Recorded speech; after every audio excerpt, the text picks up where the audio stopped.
heart of where innovation, money, and power collide in Silicon Valley and beyond. This is Bloomberg Technology with Caroline Hyde and Ed Ludlow.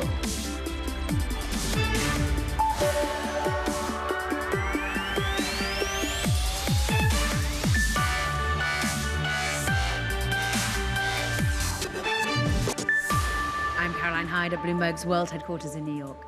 And I'm Ed Ludlow in San Francisco. This is Bloomberg Technology. Coming up, Apple faces its worst start to the year in China. That's since the COVID pandemic, as new reports show sales fell by 19% in the first quarter. Plus, the Senate is set to consider the $95 billion aid package that could lead to a nationwide ban on TikTok, if not divested. We'll go on the ground to Washington.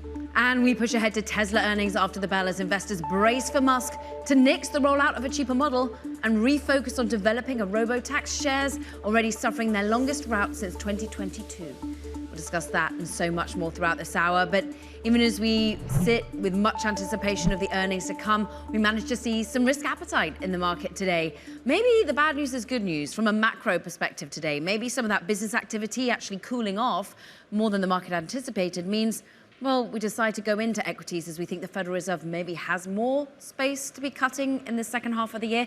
NASDAQ currently up 1.5%, but remember, we've been beaten up, particularly at the end of last week. Two-year yield, big auction, $69 billion worth, record amount coming to the market, yet still yields managing to be falling today. That's as we see money move into some of the havens. We're seeing 4.93, there or thereabouts. So interesting that we've got equities rallying and indeed bond markets rallying on this particular day. Stoxx 600 over in Europe also having a stellar run on the moment. We're up a percentage point. Notably, UK, call out for them, the FTSE 100 currently at a new record high. That's actually as we see some of the haven stocks there actually do well amid some of the geopolitical tensions. When we have a look overall at money moving into both risk asset classes and indeed to good old Bitcoin. We're up 0.4% at the moment.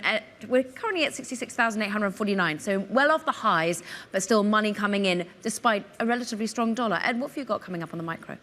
Earnings and a lot of individual tech names. Tesla's getting a boost ahead of earnings after the bell. We will play or get ready to play Tesla Bingo. Tune in at the end of the show to find out what I'm talking about. Spotify, swing to profit, strong subscriber growth. Bloomberg's Ashley Carmen's going to join us. This is a name that a lot of people watching. Look at the big jump in the shares. And then Adobe's higher. It's the one-year anniversary since Firefly was released. I think there's big questions about particularly text-to-video generation. We have a key interview with an Adobe executive. Then there's Apple. So Apple's interesting. We're now higher, maybe 0.4% in the session. We had opened lower, but basically we're trading at the same level on Apple we were 1 year ago. It has been a difficult start to the year, concerned principally about China. Third-party data, Counterpoint Research, shows that iPhone sales in China down 19%, 19. More interesting, perhaps, is the other data outside of Apple, showing domestic handset makers gaining market share. Apple has fallen to third, and it's on par with Huawei, which is kind of resurgent at the higher end of the smartphone market. The data doesn't seem to be worrying anyone right now. We continue to push higher in the session, but big picture ahead of earnings. Later on next week, Apple in focus. So let's talk to none other than Bloomberg's chief Apple correspondent, Mark Gurman. We stress third-party data. It is not Apple telling us this. But there's a bit of concern that China's still the key battleground and the iPhone is losing ground, Mark. This is exactly what Wall Street and investors have been bracing for, another big decline in China. As you know, Apple had its biggest decline in a couple of years last quarter related to overall China sales. And now it looks like you're going to see another decline in China, given this data from Counterpoint Research. Now, as I typically say, these data points are typically not exactly on the money, but they're usually directionally correct. So if they're telling us that iPhone sales in China are down by a fifth, I would believe that iPhone sales in China are down quite considerably, not maybe as bad as 19%, but in all likelihood, they're going to be down, bringing down the overall picture in China. Now, why is that particularly interesting? Because even though China had about a $2 billion decline in the prior quarter, Tim Cook on the earnings call said that's not because of the iPhone. It's because of Apple's other products that they sell in China. Well, this time around, it's likely because of the iPhone if these numbers are to be believed. Let's talk about other products, because we kind of got signaling on all of this before. IDC, another third-party data giving us a similar picture. What's new on the day, Mark, is that Well, May 7th, we got a new event, and it's all around those new iPads. Yeah, as I've been saying on here and on Power on the last several weeks, Apple is set to launch its biggest revamp to the iPad in over 5 years. You're going to see new versions of the iPad Air and the iPad Pro introduced on May 7th. They're going to play a video on their website. They're trying something new here, a video starting time of 7 a.m. versus the usual 10 a.m. And they're announcing this video well in advance. They've been trying some different things lately. Their usual cadence is to announce these things 7 days in advance. So now we're getting a full 2 weeks, which is quite interesting. Maybe they want a little bit more momentum leading into that. They're trying to see for these smaller scale launches if more advance notice brings in more people. So this is certainly something to look out for. New iPad Pro, new iPad Air, new Apple Pencil, new Magic Keyboards, all coming about 1 month before they announce their new AI initiatives at the Worldwide Developers Conference in early June. So this is going to be significant. And the hope, if you're on Wall Street or a shareholder of the company, is that this is going to boost iPad sales, which have been down quite considerably the last several quarters due to a lack of any updates across 2023. And therein lies a lot of the issue, a lack of update and certainly weakness in China. Mark Gurman always telling us it first. We appreciate it. Meanwhile, let's continue the conversation now on basically where you should sit with Apple when you're an investor. Ayoko Yoshioka, sorry, get my words out today, portfolio manager over at Wealth Enhancement Group, in the house with us. Ayoko, when you're looking at Apple, when you've seen some of the weakness, the worries about product updates, about perhaps behind the curve when it comes to AI, is this still such a solid name that you cannot avoid but to remain allocated to it, or do you start to take some risk off? It's a great question, Caroline. So, when we look at Apple, it is a great company. It's got a high quality balance sheet. There's so much cash on their balance sheet, and that allows them to buy back a lot of stock. It's a big position within the S&P 500 index. So it is difficult to not own it. And yet we do start to see some of these issues with Apple in terms of innovation and them being able to really bring new products that can continue to grow at the pace that they have been growing over the last several years. And I think this is some of the tension we're seeing across the so-called Magnificent Seven, those that are deemed less than magnificent, for some still managing to do very well. When we're worried about a Tesla and Apple, which in many ways have very similar issues, China weakness, competition coming from China, worries about ultimately a lack of an update from a product, is it more, therefore, you have to look at valuations rather than trying to see a narrative as to when you get the next product? I think it's the combination of both valuation and then just future growth. I think both Apple and Tesla are suffering from, the issues that you talked about, and that's dampening their overall growth going forward. And so valuation for that lower growth is a little bit higher than everybody would like to pay. Yarko, if the mega caps don't beat, what happens? I think there could be a little bit of another sort of sell-off in the market. We saw it last week and a half, ever since the inflation print. And I think we do need to see a lot of these larger names, Microsoft, Amazon, Google, Meta, they need to come out and show us that they can continue to grow at the pace that they can grow and show that free cash flow growth so that people can continue to rely on them for that quality growth.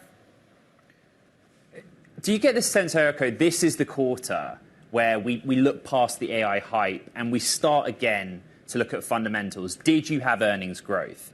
How is your free cash flow? Traditional, boring things like that.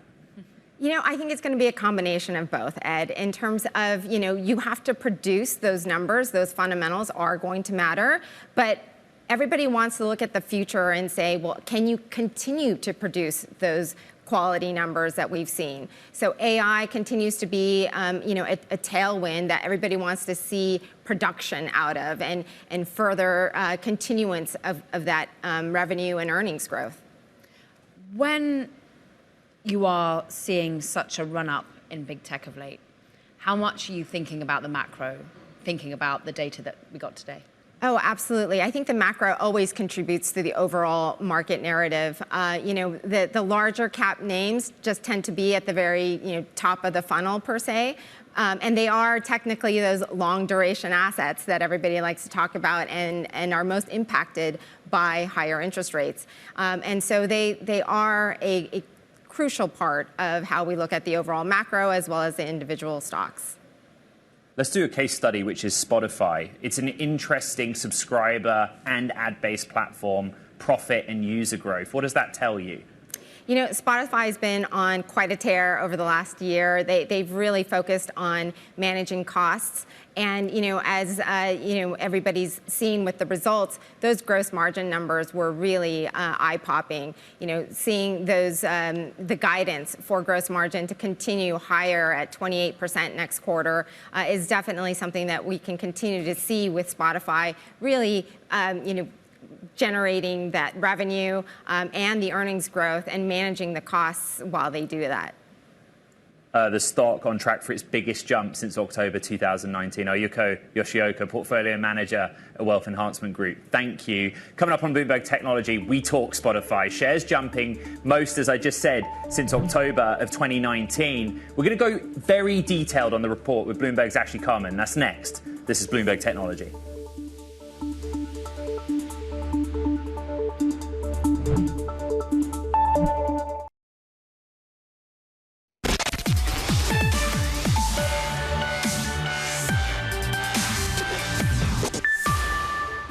Let's get back to Spotify earnings now. After the audio streaming giant swung to profit in the first quarter, Bloomberg's Ashley Carman's here with the details. Swung to profit and subscriber growth. What were behind those two things? Over the past year, Spotify has really changed its business. Today on its earnings call, Daniel Ek, the CEO, called it the new Spotify.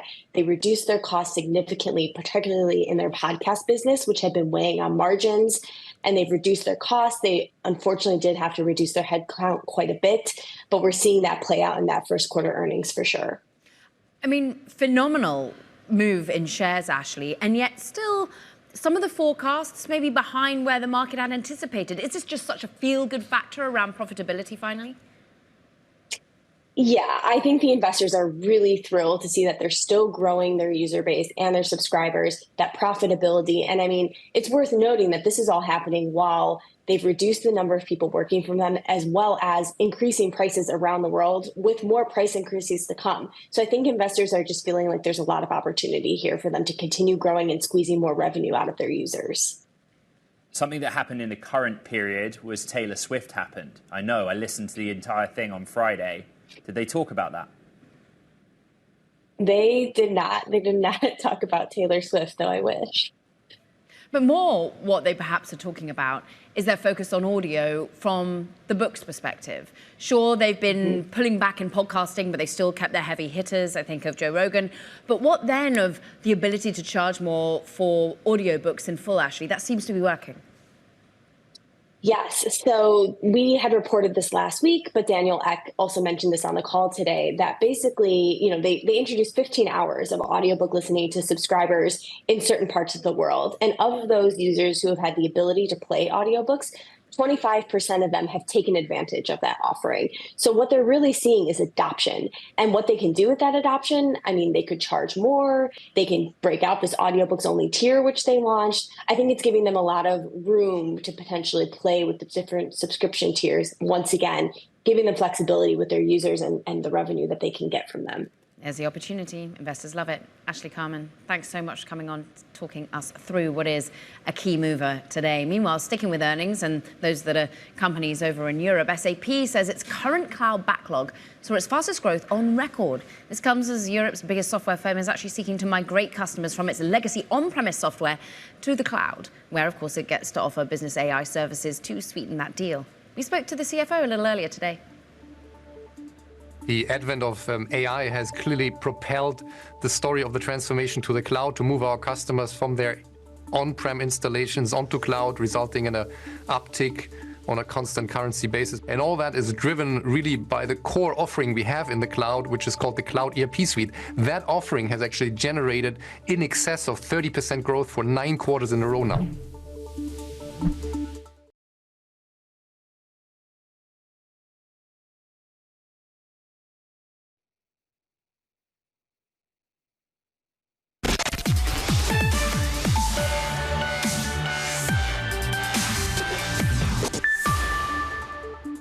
Time for Talking Tech. First up, Elon Musk's social network has been hit with an interim injunction by an Australian court to remove footage of a recent terrorist attack. In a hearing last night in Sydney, the Federal Court of Australia ordered X to hide all recordings of the attack until Wednesday. The court will then convene for a second hearing at a later date to determine the validity of a removal notice by the country's e-safety commissioner. Meanwhile, ASML is weighing options to expand its presence in the Netherlands. The move comes after the government committed $2.7 billion to infrastructure and education spending in the region.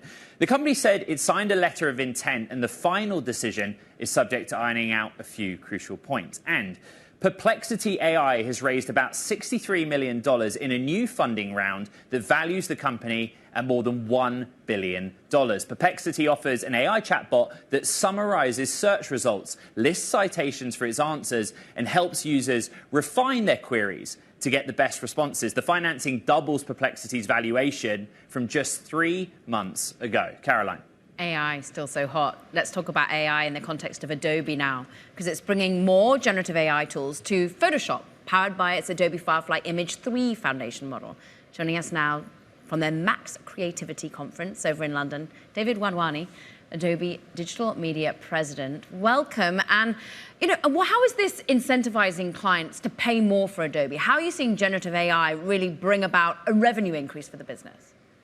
Great to be here, Caroline. I think we have to put everything we're doing with generative AI in the context of what we've been doing over the last year. We first introduced generative AI a year ago, and in that period of time, we've added an imaging model, a vector model, which is another very important format for creative professionals, a design model. We've enabled customization of that content for their specific design needs or their assets that they work on.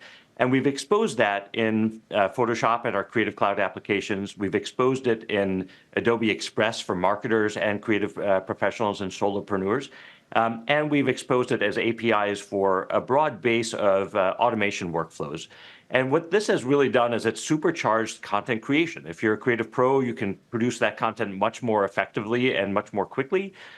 If you're trying to automate workflows, you can do that with your existing environments that you have. And if you're a marketer, you can react more quickly to anything that's happening on social. So it's really empowered businesses to operate at another level of scale.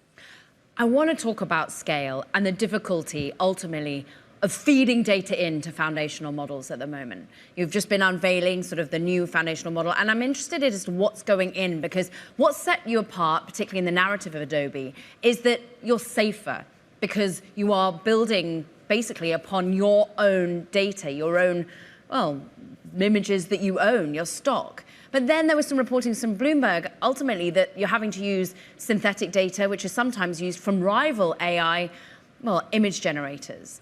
Can you just tell us about how clients are responding to really what your data is being trained on right now? Yeah, we are, I think, without a doubt, the most responsible training model in the market. We've been very clear that we have full license rights for everything that we've trained on. We have a process that we internally call ART, which is about accountability, responsibility, and transparency. So everything we generate and any model before it ships goes through this process. We have basically a moderation system in place so that we make sure any content that comes in does not have or is not encumbered with any misappropriated IP rights. And so customers have been very, very clear with us is that there's a lot of interesting work going on around the industry, around AI models. But when it comes to true production systems, we're really at the top of the marks in terms of the ability to actually use this to create and ship content that's generated with these models. David, there is only one single question that's being directed at Adobe right now, which is when and in what form will you have a text-to-video generation platform akin to Sora? Yeah, I don't know if you had a chance to see the announcements we made last week at the National American Broadcasters video series. We announced and we talked about how we actually gave a sneak of our text-to-video capabilities as part of that. We also announced that we're working with Sora, that we're working with Runway and with Pika. And together, all of these capabilities are going to be embedded in all of our creative applications.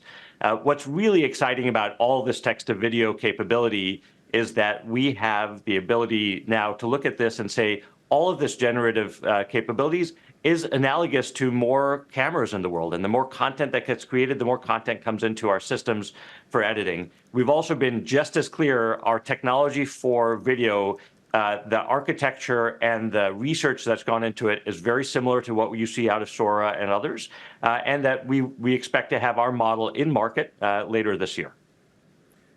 The strategy in Premiere, and when I was at journalism school, I trained on Premiere, so it's interesting, full circle. You are going to use third-party models, and so far Photoshop has not had the extension of that strategy. Just explain why and what you'll do going forward. We are going to embrace all models. Photoshop, you will see, again, later this year, you will see support for any model that can be integrated into Photoshop will be integrated into Photoshop. But we also recognize that each model has its own personality. And at any given moment, what you generate in one model versus another model, there might be varying preferences. The one thing that we know is that Firefly is going to be synonymous with the best quality of content, with the best detail of content, and with the most controllability of that content that's generated in particular.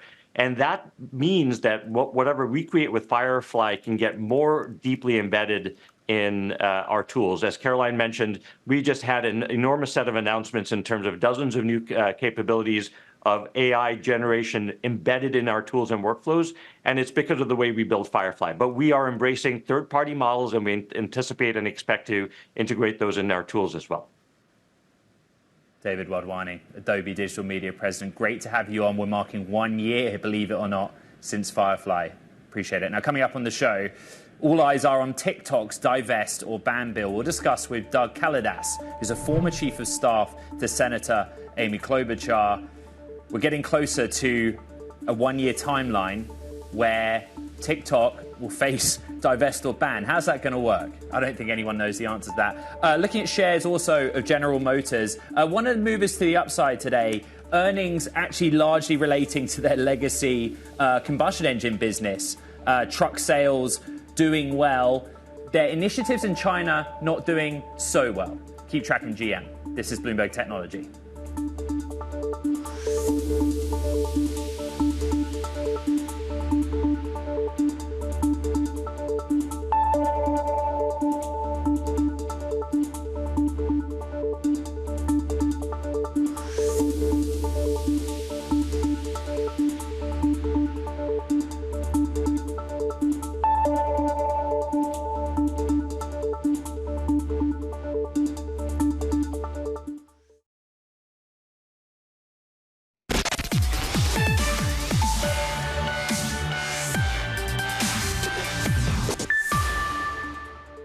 Welcome back to Bloomberg Technology. Ed Ludlow in San Francisco. Caroline Hyde in New York. Let's get a quick check on your markets because, well, we got a little bit of money back into the tech sector after what has been beaten up over the last few trading days. Money 1.4% higher on the NASDAQ 100. We are all bracing for the earnings narrative that comes out thick and fast for the rest of the week. And so far, we're seeing a little bit of buying the dip that we've seen in some of the tech names that have been beaten up, certainly from Friday into Monday, now Tuesday. NASDAQ 100 higher. We're seeing the two-year yield auction. We're looking at two-year yield, currently down by almost 4 basis points ahead of that all-important $69 billion auction of two-year bonds. FTSE is at a record high. Europe having a good day too. Moving on, have a look at some of the individual movers as we do anticipate some big earnings narratives for this week. I want to shine a light on NVIDIA. Yes, it was down 10% on Friday, but Monday it got bought the dip. Tuesday they're buying the dip again. We're up 3.7%, so managing to whittle away some of those losses that extended to more than $200 billion worth of market cap lost on Friday. I'm looking also at what's happening in Microsoft, up 1.4%. Yes, we get their earnings later, but we're also anticipating, well, still their focus on artificial intelligence of their own building. They've got a smaller model that they've announced today, built by Microsoft's own AI researchers, and that's going to be able to be adopted, foundational model use more on your actual devices. What does that mean? It's an open source model as well, so interesting as they continue to basically create, even with their close relationship with the likes of Mistral and indeed, of course, of OpenAI. I'm looking at what's happening on Instacart, down heavily, down by more than 7%. This is, as we understand, Amazon is going to be getting into the world of grocery delivery. It's not always worked that well before, Ed, but still, this is the bread and butter of Instacart. It is feeling some of the competitive threat, even though analysts say, look, there's room enough for more. Ed, what have you got in the micro? Away from some of the public names, there's a private name that is top of mind for everyone, and that is TikTok and the legislation involving TikTok, which would bar the social platform from operating in the US if its China-based owner doesn't sell its stake within a year. Bloomberg's Kayleigh Lyons is here from DC for more on the bill on its way to the Senate. So my understanding is today that there's kind of a next procedural step before the kind of main event. What's going to happen? Yeah, and that's exactly right. This is the United States Senate, in which procedure does loom large. So what really needs to happen in order to get to a final passage vote is first it must pass the cloture vote that will begin later this afternoon, votes beginning around 1 p.m. Eastern time. 60 votes will be needed in order to advance this. And then it's going to be a question of how much debate there is over this package, which, yes, does include the TikTok divestiture ban bill, but it's part of a much wider bill that has $95 billion in foreign aid for U.S. allies. So that is why a lot of senators may end up voting for this bill, whether or not they've been advocates for this kind of legislation around TikTok in the past. Keep in mind that a very similar bill that didn't have TikTok included already had passed the Senate by a vote of 74 months ago. So it's highly likely that this ultimately will pass during final passage. It really is just a question of when, how much disruption we could see from the likes of Republican Senator Rand Paul or even Democratic Senator Bernie Sanders. But the way the procedure goes is once this cloture vote happens, there will be a maximum of 30 hours of debate after that. So this is highly likely to pass the Senate, if not today,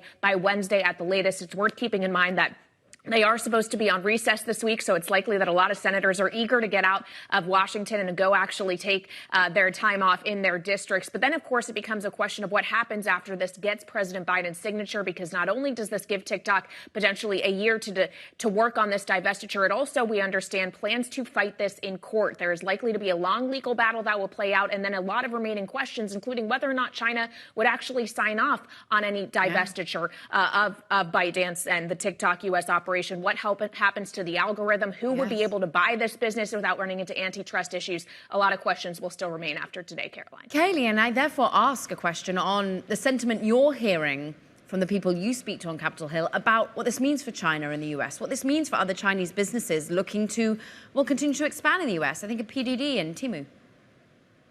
Yeah, that's a very real concern, Caroline. Those who were more opposed to this legislation when it first passed the House, keeping in mind that initially it was a bill that would see TikTok need to be divested within a 6-month period. You did have some critics, including the chair of the Senate Commerce Committee, Senator Maria Cantwell, talking about how that timeline seemed unrealistic. There were also others who were calling attention to the fact that this is a piece of legislation targeting a private business and what kind of precedent that may set if the U.S. is suddenly pursuing that kind of policy. By and large, though, it does seem that especially among the intelligence and national security community, they are much more concerned with those national security issues around data privacy, the way in which the Chinese government may be able to access user data from the well over 100 million Americans who are on this platform, and also on the propagation of mis or disinformation that could be on this platform in the run-up to the election. And it's worth keeping in mind with the timeline that is set in this new piece of legislation, which would be divestiture between 9 months up to a year should the president choose. That will take us well beyond the vote in November.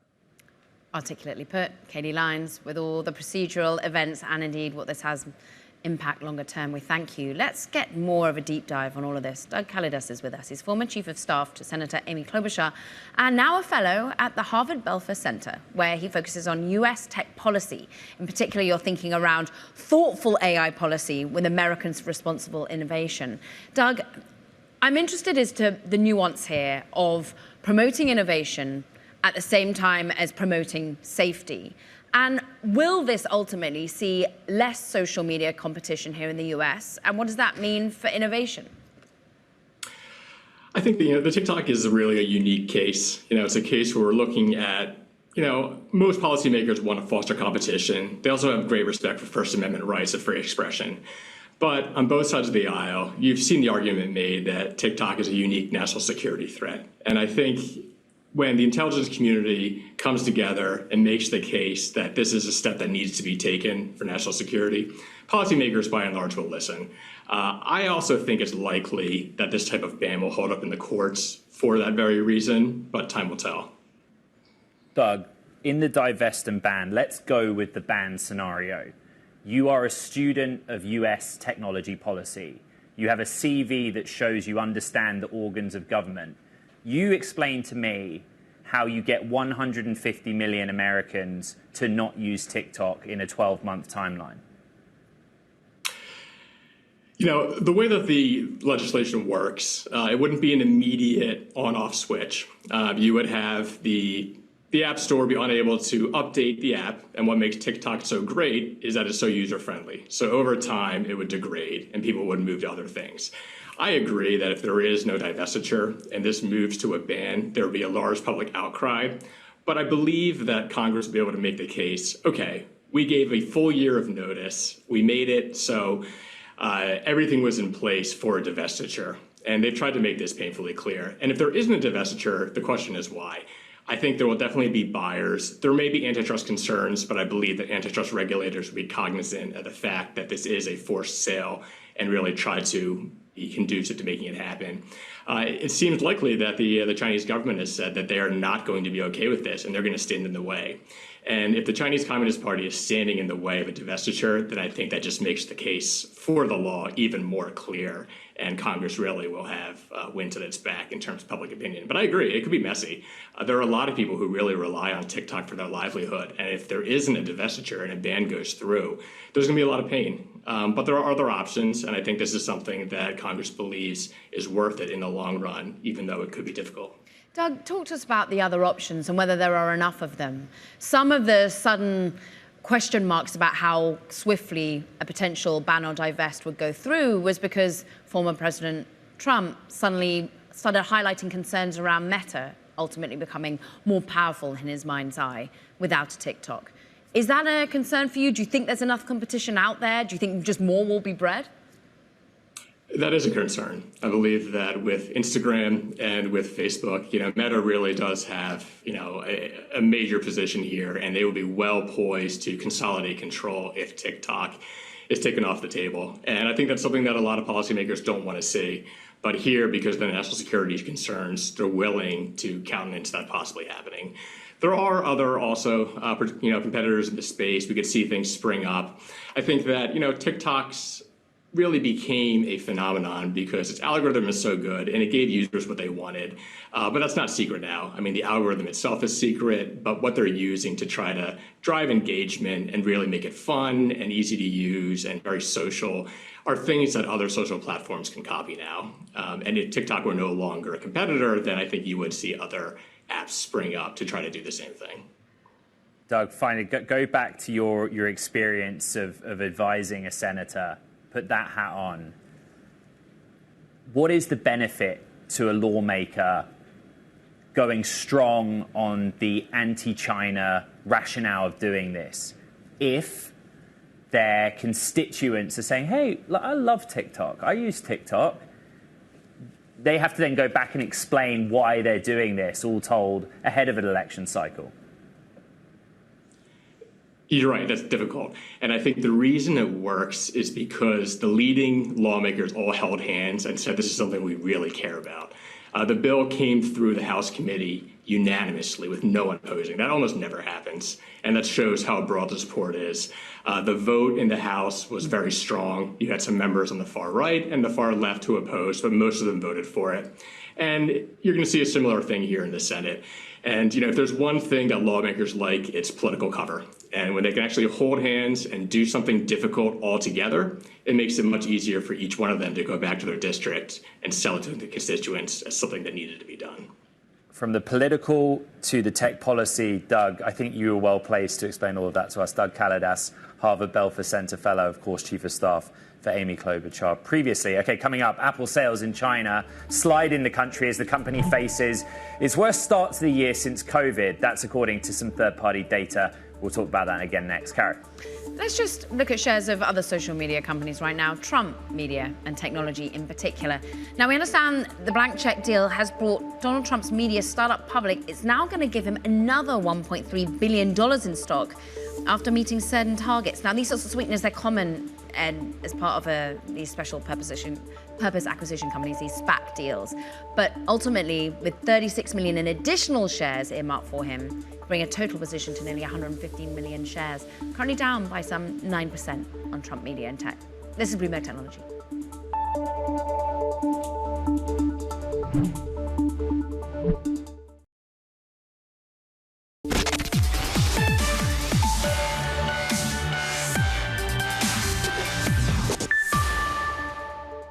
Okay, let's get back to Apple. iPhone sales fell in China by 19% during the March quarter. Worst performance in that market since 2020, according to data from independent research firm Counterpoint. Bloomberg Intelligence analyst Anurag Rana is here to give his thesis. I'd note that the stock actually, even with the perceived negative headline, isn't reacting negatively.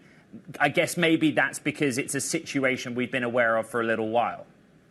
Yeah, no, absolutely. So one of the numbers I will, request you to remember is IDC came out a little while ago, a couple of weeks ago, and said the global shipments are down about 10% for Apple. So I think a lot of what we see today is already accounted for in that big number.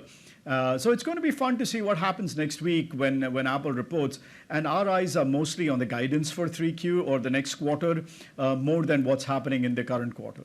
Interesting. For the current quarter, just to remind our viewers, we're expecting, a 5% decrease in overall revenues. That's according to our earnings expectations over at Bloomberg when they consolidate all of the analysts. But for the next quarter after that, there's going to be growth, 2% growth, there or thereabouts. What drives that? Is this the new unveiling of certain iPads that we're likely to get May 7th? So that's where we think there could be, maybe a little bit of a risk in terms of estimates coming down. Because when you look at estimates right now, iPhone estimates for the current quarter or the results that's coming out next week is iPhone revenue down 11%. Now, we think if the shipments were down 10%, then the iPhone revenue may be slightly better than that in a sense that it could be down, 8-9% or so, because we all know that the Pro Max model is doing well and it has higher price, so the ASP goes up. For next quarter, we are looking at iPhone's revenue down just 2%. Now, if the stuff that's happening in China continues, then that number could go down. I think that's where a little bit of a risk is in terms of forward estimates for Apple. And that's going to be the biggest thing that we follow is what is company going to say about the reception of the phone for the next quarter. May 2nd. Love that you push us forward to that. And the earnings after the bell. Anurag Rana of Bloomberg Intelligence on all things Apple. We so appreciate his expertise. Meanwhile, coming up, we're going to discuss what to expect in the earnings coming even sooner, after the bell this afternoon. That's Tesla, of course. We're bringing back Elon Bingo. What's on your card? That's next. Ed, what you watching? I've never been more excited to look at shares of Texas Instruments. Remember, this is a chip maker that does all of the kind of not glamorous analog semiconductors across all kinds of end markets in industries. Texas Instruments higher by 1.5%, something like that. I don't know, results, okay, kind of a preview. This is Bloomberg.